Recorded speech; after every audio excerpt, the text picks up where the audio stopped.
Good morning, everyone. And Janet, it was just a last minute thing that happened for her to lead the meditation, and she always does such a fabulous job, and thank you so much for that, Janet. So good, yes, indeed. Give her a hand for all that she does, right, here at Unity. She's awesome, yeah. Well, that's a big topic this morning, decoding religion. It's a huge topic. And the way I kind of want to present it is that on the one hand, I want to deconstruct what religion is all about a bit, and then kind of go through and pick the gems of spiritual wisdom that we can find throughout the whole history of, religious evolution, all right? And we'll see what we all get through here. That's a big topic. But that's sort of my aim here, is not just to simply say, which we too easily can, that all religions are the same. They all teach the same thing. That's almost belittling to them. They each are very unique. They each have unique giftings and wisdom to offer that in other respects, other religious traditions are failing to mention. And so that's kind of what I want to highlight is, some of the more distinctive flavors that we find throughout the different traditions, okay? And so to begin with, we need to realize that all religions as we know it, they're basically organized, institutionalized structures. They're human creations. And those structures are basically containers trying to contain, the life pulse essence of religion. That always is something that will be beyond what those containers can actually carry. Right? And this is where often for a lot of people, a religion can be an obstacle to spirituality. They often feel religion is a hindrance. It can kind of get them off track.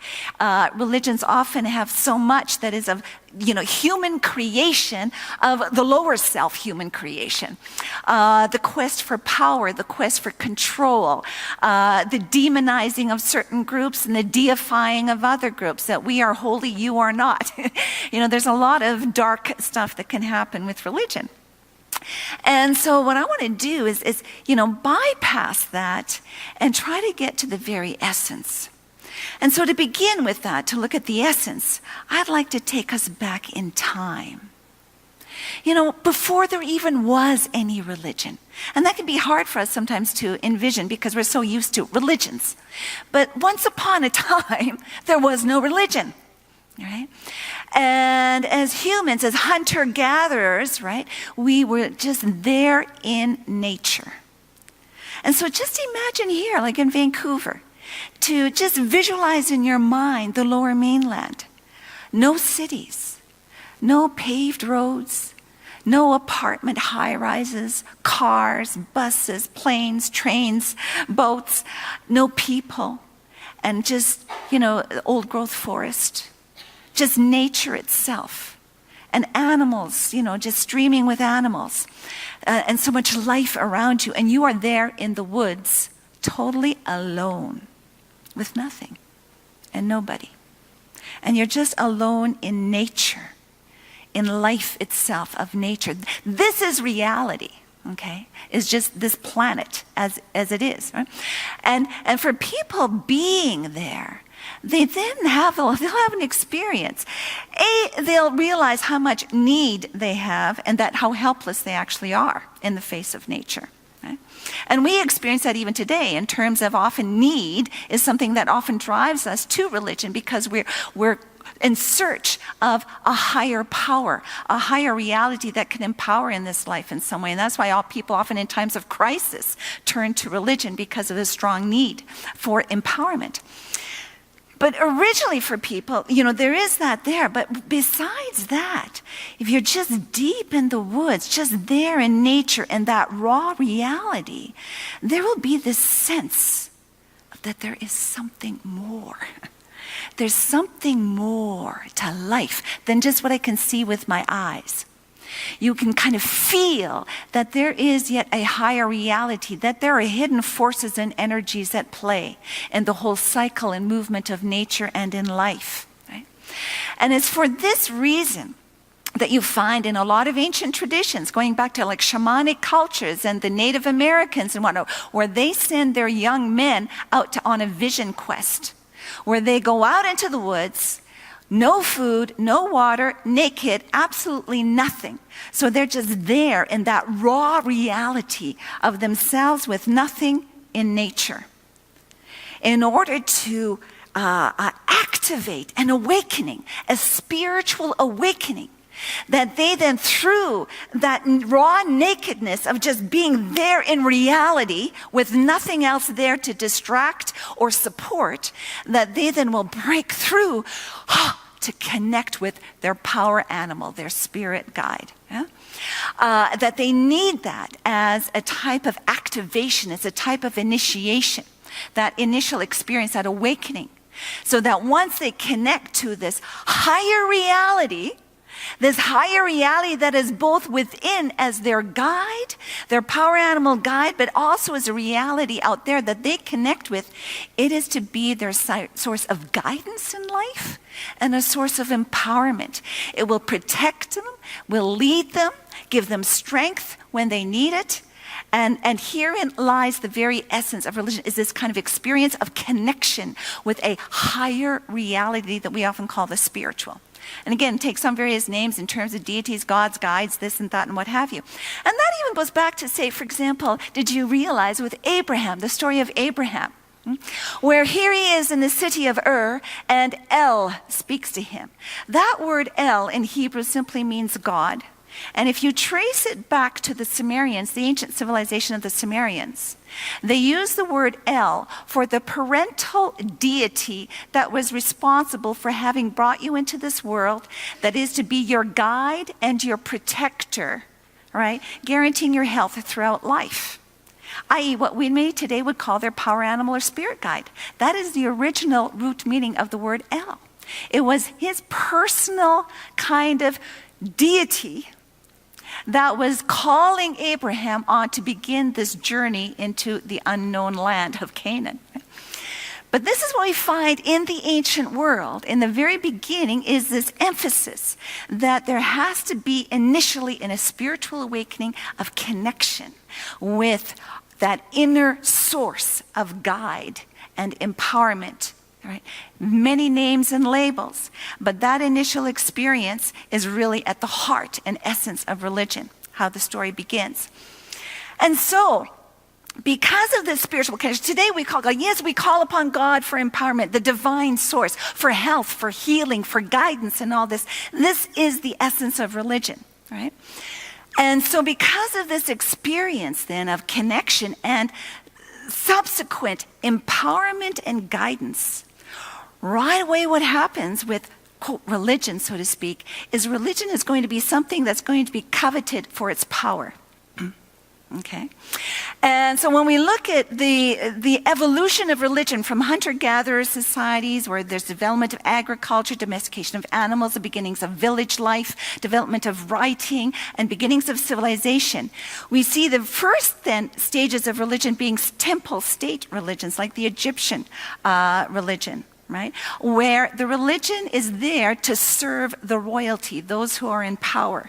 The kings, and they have the temple surrounding the palace, that religious ritual, and then an organized priesthood is there to make sure the king is always empowered by these higher forces, this higher reality.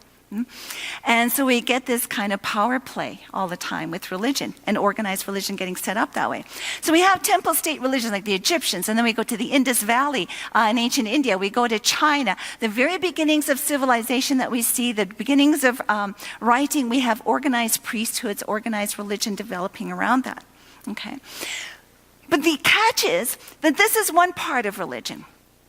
But always within religion is the individual who is on the quest seeking that connection. So within religion, there will be always those who experience that connection, and they become the rebels. They will be the ones that will kind of break away from organized religion because of their experience, and often then they're the ones that will become the religious founders of so many of the traditions. And this is what we then see, for example, when we go into India. Around 800 BC, we have a lot of creativity this time. There's been an increase in population, increase in development of the civilization, and more people, well, here, the original priests, the Brahmin priests in India, there were those who were sort of the renegade priests who felt that, wow, when we're doing these rituals for the community, they knew we are tapping into some kind of power in these rituals. Right? We're really into something very powerful here. And so there were then some of these priests that thought, you know what, I don't want to be here serving the royal classes and the community here by doing these rituals. I want to discover what this power is that we're tapping into these rituals. And they start going to the forest to start to meditate, what becomes meditation, to contemplate, to explore, to try to discover what is it that we're tapping into here? What is this hidden force that seems to connect all of reality? And that somehow through ritual we're able to shift reality and make the rains come when we so call forth in our rituals. And so it's like, what is it we're tapping into? Well, this is where they used words of power called mantras. And the Sanskrit word for mantra is Brahman. And so when they thought, well, what is the power we're tapping into? The Brahmin priests who are masters of these words of power, they thought, well, the best name to call the source of everything that connects everything, this mysterious force, the source of all that is, we'll call it Brahman, the supreme being. Right? I mean, this is sort of how it evolves. Right? And so as they go into the forest, they start contemplating, gee, are there really many gods or just one God? We've got the god Indra, and Agni and Varuna and so many different deities. Are there really all separate little deities? And if they're so tied in with the forces of nature, then aren't they dependent upon nature for their existence? There must be something that preceded them. There must be something greater than them. And so they start to explore the idea that perhaps there really is one supreme being that really is the source of all gods, and they're just different names and forms. Right? And so we get the development of those sorts of ideas in Hinduism, that there's one supreme being that can manifest and appear in different forms to which we give different names, and they embody certain characteristics. And this other deity embodies other characteristics. And so we get then this kind of plurality in a type of polytheism. But they quickly developed the idea of a type of monotheism that integrated that. But these were renegade priests who were not happy with established religion at the time. And through their quest, they go into the forest to try to discover the deeper mystery of life and reality, this hidden force, this power that we now call the divine. And with that, they started to experiment. How do we connect with this reality? How do we understand and explore this reality? And they discovered, well, gee, different postures and movements of the body shift consciousness. Different breathing patterns shift your consciousness. And here they start experimenting with what becomes different techniques of yoga and meditation and whatnot. Right? And that all gets developed. And that kind of then will become eventually a part of the Hindu tradition. Right? And so then Hinduism, here, just in this case, again, these rebel renegade priests, they very much contribute all kinds of important ideas in terms of some gems on the spiritual journey here. The kind of integration of a type of polytheism and monotheism, so to speak, and various conceptions of the divine as the essence of all that is, but yet also transcendent, but yet also can appear in different names and forms. Right? A very sophisticated way of thinking and understanding. They also, key thing is, they start to explore what is the nature of the self. What is the nature of the self? And to emphasize that, there is the lower self, what I call the lower self, and the higher self. There is this sense of self embodied in this body, with this physical body, with this heart of personality, emotions, and likes and dislikes, with this mind that has its thoughts, its beliefs, its ideas, what it's learned. And I was born at this point of time in history, had these experiences in this society and culture, and this is my little biographical history, and my sense of identity is Linda Christensen. And we think this is who I am. And they discovered through meditation and going deep within that this really isn't who you are. This is just the outer form of who you are. There is something deeper within, beyond this mind and beyond this body, beyond our personality and emotional makeup, but what we call spirit or pure consciousness. And that pure consciousness, that is what's connected to the consciousness, its presence, the source of all that is. That is who I really am. There's a part of me that is in fact eternal, was never born, will never die. So there's this discovery of, the lower self as distinct from this higher self that is fundamentally divine and spiritual, non-material in nature. Right? And so then the whole quest becomes one of shifting our sense of identity from the lower self to the higher self. That when I live and move and act and do things, I'm not going to just do it in terms of, serving Linda Christensen, but I am to think of myself as that higher self, that divine self, and then live, move, and act on those terms instead. And this is what becomes the whole spiritual journey. Right? But anyway, this is something that already begins over in India, and we'll find that kind of journey of shifting your identity from lower self to higher self becomes pretty much a universal element in the world religions. It'll have different language, terminology and whatnot through the different traditions, but that is a huge part of what the journey is all about. But anyways, going back to, these were the renegade priests rejecting established religion and going on this quest of exploring, discovering, connecting with the nature of reality, the divine source of all that is, trying to understand that. How does that connect to the self? How are we to live? They're trying to figure that all out. And that all then becomes a part assimilated into Hinduism down the road. But then there were others. There was the Buddha at the same time, in around 600 BC. And Mahavira, who's the founder of Jainism, they also went in the forest to explore and discover reality. And interesting thing is, they were both of the royal class. They were a part of the so-called political establishment. And they also kind of turned their back on conventional society, the powers that exist, what we're all told as to how you should live, what you should think, who you should be, what you should do. And it's like, no, this kind of artificial reality, this superficial reality created by human cultures, we're not buying it. We're going to go on a quest to go deep, to connect to the real, all right, that goes beyond human conventional society. Okay? And this is what they did in the quest. And then, again, it's all a long story, but they had their little twerks and tweeps about how they understand it. And a big contribution of Buddhism here is how the Buddha basically deconstructs reality and the self. Through his meditation and discovery, he came to realize, there is nothing here of permanence. There's no permanent substance to anything. Everything is just a constant process and flow from one moment to the next, one moment to the next, one moment to the next. There is no solid, unchanging, permanent essence to reality itself, nor to the self.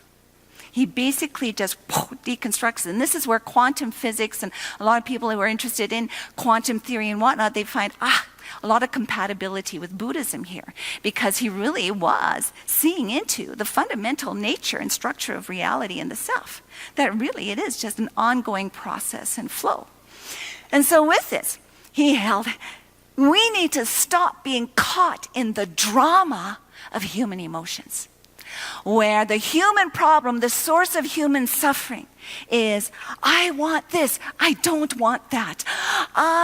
We have this twofold impulse of seeking pleasure, of wanting this and wanting that, and at the same time, I don't want that. We have aversion, hatred, anger, fear, things we don't want. And we're caught in that drama of wanting and not wanting. All with this lower identity of Linda Christensen. I want this, but I'm not getting it. Oh no, the pain of life. And this frustration. And that emotional drama, that is what creates karma. Karma is all these energetic entanglements. My energy of wanting, I want something, is like I'm sending out an energetic contract that I want this and I have to get this and I cannot be happy until I do. And it's coercive. And the Taoists would say, oh, you're going against the Tao. You're trying to force things on reality by going against the Tao, the natural flow of things, by being so coercive through the will and wanting and the desire and lust or anger and hatred, fighting. It's like we're at war with the world, right? And so we're always wanting and not wanting. So we're creating all of these energetic entanglements, which really is this what karma is all about, is this karmic links, entanglements, contracts, vows, commitments that we are just latched onto this sense of self. Okay, and that's why meditation helps to dissolve some of those. It starts to diffuse the energy behind those energetic outputs and entanglements and starts to dissolve them. And then we can come into more coherence. Because stress, as we see, stress is always conflict. I want this, but I'm not getting it. But I want this, and I'm not getting it. Conflict, tension. And that goes in our bodies, right? And these then are always going to be played out energetically in our lives. They become patterns. They get repeated again and again of various kinds on an energetic level.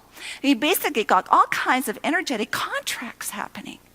And even in that prayer, the Aramaic prayer, to undo those knots of error, those energetic knots of error. That's what forgiveness is about. Release. That's what the power of forgiveness is, to undo and allow them to just dissolve and be undone.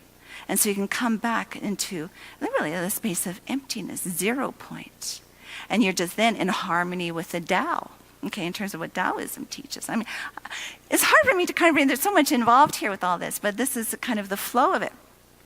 So here, Buddhism gives great insight in terms of the human drama and why and how we suffer and exactly how and why we create karmic links and bondages. They are forms of bondage that we need to set ourselves free from.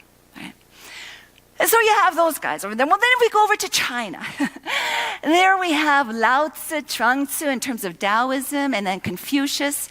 Lao Tzu around 600, Chuang Tzu around, the 300 to 400, Confucius are in the 500s. They all were government officials. And they also looked at society, looked at the rulers going on, what was going on, and they held, this is corrupt. Things are a mess. And they left their government positions and sought solutions, sought alternatives to the world system, okay, in its quest for power. And that's what happened. China blew up. We had in the 400s, we go into what's called the Warring States period, and China was a mess of all these warlords fighting each other, killing each other to try to get into power. Right? And so here, again, the point I want to make is that within religion are the seeds that will deconstruct our human constructs that end up imprisoning us. And if those be constructs of religion or constructs of politics, okay? And always those two are into play because they're all issues of power, all right? It's all about power. But as individuals, they go on a quest to connect with the real, to connect with nature, with life itself. And out of that journey and that quest, they discover truths about life that they then bring into society in the form of, Confucianism with ethics. That what's needed is people need to commit to goodness. That was the key thing Confucius taught. If everybody would simply commit to doing the good and right thing, we would solve all our problems. If everybody lived up to their name, is sort of the phrase that he used. If your name, your role in life is to be a mother, is to be a teacher, is to be a student, is to be whatever it is you are, be the best that you can be at whatever it is. Live up to your name. All right. And he also did the golden rule that we have that what Jesus taught, to only do unto others as to what you'd have done unto you. He taught the same thing, Confucius did. And he held, this is the will of heaven. That constitutes the will of heaven, is that we live virtuous, moral lives of service to humanity. Okay, committed to goodness, to live up to our name. That is the will of heaven, and we need to be in harmony with the will of heaven. Right? And so here you have, again, that's over there in China. Okay, and then Taoism, there's always so much. But the Tao is just nature itself. And just recognizing, there's a natural flow to things. From day to night, summer to winter, yin and yang, there's just a natural flow of this kind of duality of opposites. And we are to be in harmony with that flow instead of fighting it and being at war with life, being at war with the world, being at war with others, being at war with ourselves. They said here we see a duck with short legs and we see a crane with long legs, and we come along thinking, that's not right. Let's cut off the crane's legs, make them shorter, and put them on the duck's legs and make them longer. We come along and we think we need to change things in a coercive fashion and go against the Tao, and that's why we create then such a bloomin' mess on this planet. Okay, because of our coercive approach to things. And so the Tao, Star Wars, if you watch Star Wars is totally Taoist. May the force be with you. Right? You need to tune in, to get out of the head. They talk about, there's a kind of knowledge that comes through reasoning, where I'll go to school and I'll learn to do this and that, and I learn all these stuffs, all this stuff. And then it's all through rational, objective kind of approach to things. It has its place, but it's very limited. The Taoist way is to shift consciousness from the head to go down into your core and to allow the force to guide you. All right? And I don't know, do you remember, some of the scenes from Star Wars? There was the one with Luke Skywalker and Obi-Wan Kenobi, I always forget the guy's name, the older man who's teaching him how to work the lightsaber. And he says, listen, this is what you need to do. So he puts a helmet over him so he cannot see.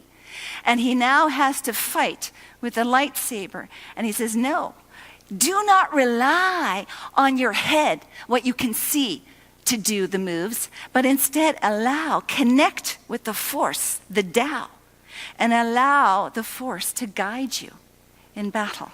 And that's what they do in the training in martial arts. Anybody seen with Claude Van Damme? That was Bloodsport, I think it was called. I forget now, but it was a martial arts movie. And he was being trained by his master, and he had him blindfolded, and he had to fight blindfolded. And so when he had to do this major battle or this whatever contest with this other guy who threw some sand in his eyes, he then had to call upon his training, where he could not rely on his sight, but he had to sense, feel, allow that presence that is everywhere in all things. It is an intelligent presence that is present within me, within you, within all that is, that can guide us. And he would allow that connection to happen to guide him in his moves, as he was doing his martial arts battle, right? And that's Taoism. And it says there is a deeper intelligence, a higher intelligence, beyond our little puny ego brains. And that's what we need to connect with. That's intuition, right? That intelligence is presence in all life. And the shamans would say, you Westerners, you go into the forest and you just see the trees. But we shamans, when we go into the forest, we feel the trees. We can sense it. We're connected. We tune in to what's around. Right? And that's that deeper spiritual connection that is a source of wisdom and guidance. And that deeper connection can also bring miracles, empowerment, healing, transformation. And that's what they found. Even in China, the quest of the Taoist immortals. There's all these stories and traditions that they could have the power to, and you find this all over the world, walk on fire, go underwater without drowning, cause plants to grow or die, heal people miraculously, see into the future. These kind of miraculous deeds is the stuff of religious history, right? These superpowers. And these superpowers, really, and this is what's taught in unity, and a lot of these traditions, these superpowers indicate our divine potential of what's all possible for us in terms of who we are, that we can tap into those divine powers. Right? And that's how they then will display. And that's how a lot of religious founders, gurus, yogis, healers, whatnot, they're tapping into those paranormal, transcendental powers. All right? That a lot of us, if we just see ourselves and limit ourselves to Newtonian physics and the limitations of our physicality, our powers are limited. But if we tune in to that deeper level of reality, which is really the quantum world, miracles are possible. Scientifically, they're totally possible, right? And that's what a lot of these spiritual masters were able to do. They were able to tap into that, okay? So that's going over to the East in terms of some of the contributions.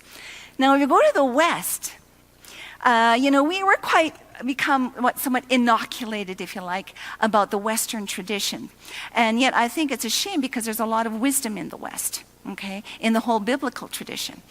And just to start off with, a key thing is going back to take a look at the teachings in the Garden of Eden, where here you have the story that, and again, this is something that's very important. First of all, that God created this world and says it is good.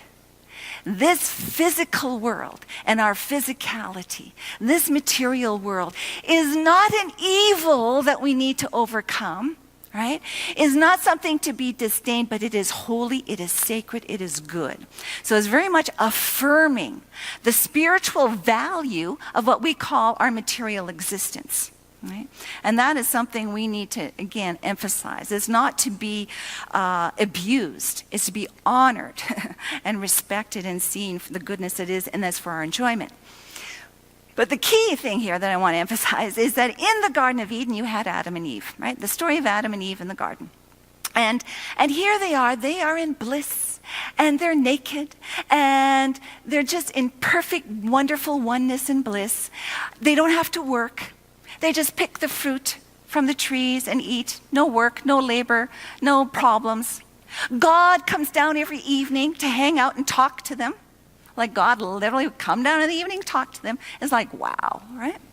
But the fact is that there was a tree in that garden called the tree of the knowledge of good and evil, right? That they weren't supposed to eat the fruit of that tree, the story goes. Now, of course, just right there, we know this is not to be taken literally, all right? This is myth. It is a sacred story to try to communicate deeper truths about life and the human journey. Okay, deeper truths about the human journey and life. And it's to be, really tuned into. So there's this tree of the knowledge of good and evil. And the snake comes along and says, if you eat the fruit of this tree, you shall become like God. Wow.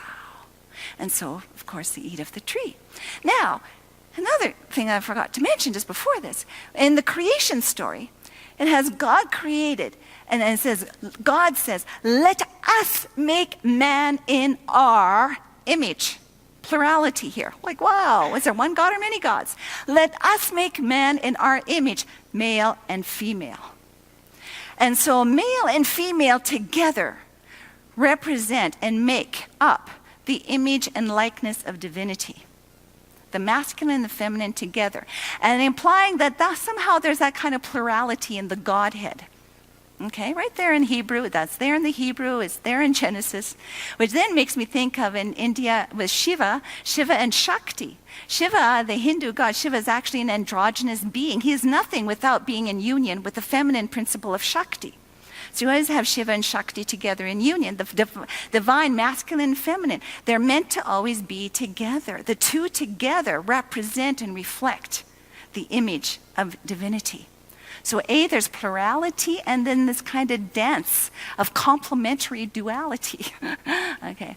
So anyway, here they are in the garden. They eat this fruit, and then they are kicked out of the garden. And now the whole story unfolds, where now, they have to work for food. Weeds and thistles grow, and it's a struggle with nature just to get the food to grow.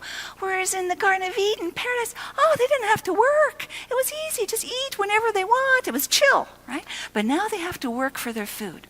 And then, the battle of the sexes, human problems. There's always struggle and conflict in human relationships. Adam and Eve, as soon as they ate the fruit, they wanted to hide in shame from each other. Wow, why is it they have to now hide in shame from each other? What happened that kind of something quirked here in terms of human relationship? Fear, shame, problems in connecting human to human. And then it says God no longer hang out with them. God is now distant, hidden, far away. God sometimes shows up, but then sometimes, silence. There's nobody there. The hiddenness of God. So you got that duality.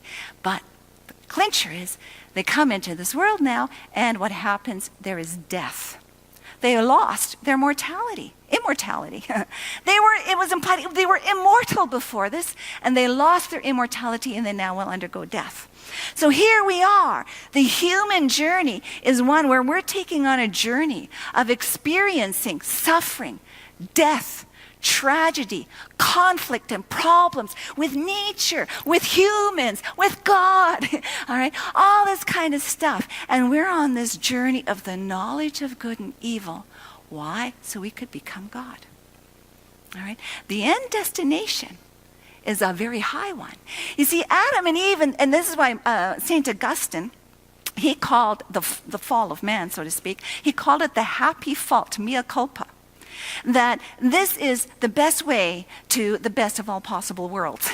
That it is through this path that we attain a realization of our divine identity, but not through being immature and naive, but through having to grapple in this world where there's freedom of choice, freedom to do evil with our creative intelligence because we are made in the image of God. So we can create nuclear bombs and destroy the planet because of this intelligence. But boy, can we ever create some awful evil in this world as a result. And so here we are on this journey where we now have to grapple with the toughness of life. All right? The suffering, the struggles, the hardships, the problems. And the whole point is that if we live from that higher divine self, we are meant to transform it into gold. Take what is evil and dark and suffering and painful and turn it into a spiritual treasure of wisdom. And to prove again and again that love conquers evil. Right? That love conquers evil, that love is the greatest power in the universe. That is the whole message. And that's what the alchemists, Western alchemy was all about, turning lead into gold. That aspect was an outer symbol for the inner journey of taking the crap out of life, out of our lower self and who we are, right? And transforming that into spiritual wisdom and treasures on our journey to realizing and actualizing our divine potential. Okay, our divine potential. Am I running out of time? Okay. Oh, sorry. Okay, I'll wrap up. But this is very important. Okay, because that's really what the journey is about. All right, this is what the journey is about, and I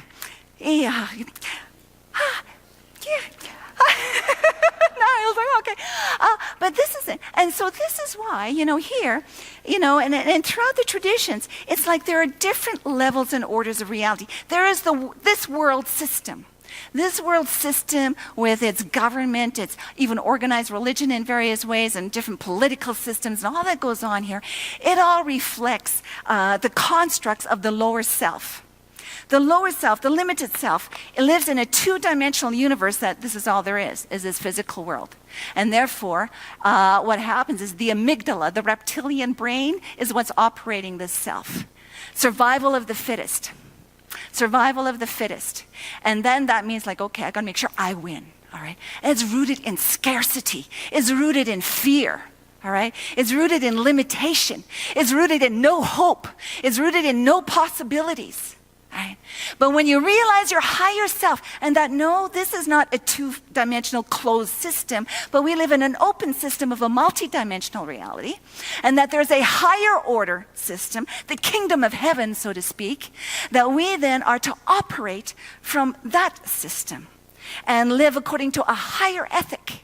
You know, like what Jesus taught.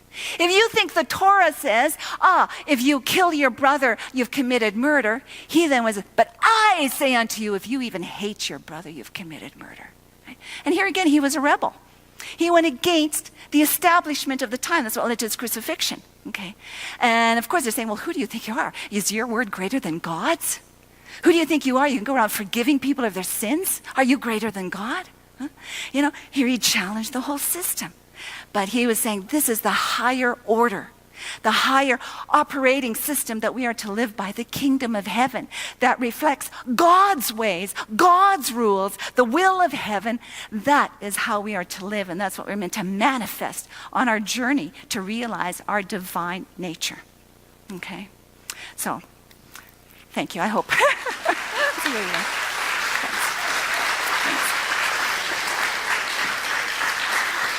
Okay. Okay. Thanks. Thank you.